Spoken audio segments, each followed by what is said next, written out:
Non, je plaisante. Ben oui, quelque part, surtout quand on ne l'a pas aimé et qu'on l'a adoré. Moi, j'ai vraiment, voilà, comme ça, tu vois, on va jouer avec les mots, tu viens de jouer avec les mots, tu le dis même dès le début. Les mots possèdent leur intimité, leur fragmentation, leur folie, leur dissolution. En fait, ça c'est moi qui le dis, c'est la citation juste avant. L'anarchie du vocabulaire. Ah oui, il faut jouer avec le public, c'est important, il faut être joueur. Être écrivain, c'est jouer avec les mots, jouer avec la réalité, jouer avec les lecteurs qui vont être ici, donc jouons un peu avec les mots, parce que tu aimes bien ça, hein. Tu aimes l'anarchie, je cite, l'anarchie du vocabulaire inapproprié dans la progression, incohérente des faits, dans le juste approximatif.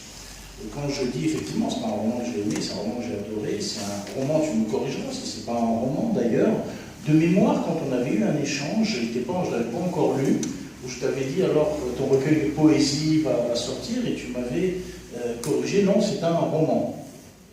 Alors du coup, peut-être après on y reviendra, comment tu positionnes, comment tu le présentes comme roman, dans quel sens? C'est peut-être pas un roman très conventionnel, est-ce que ça s'inscrit dans ce qu'on pourrait appeler le nouveau roman marocain, ce qui ferait qu'en plus on serait dans quelque chose d'assez historique à vivre, hein. Je parle aussi pour une postérité et les doctorants qui dans une centaine d'années travailleront sur nous.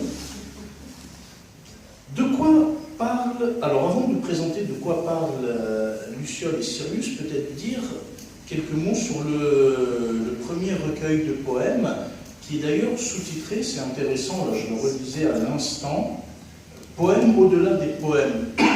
Comme si à un moment il y avait une tentative de dépassement, peut-être c'est un roman qui est aussi au-delà du roman.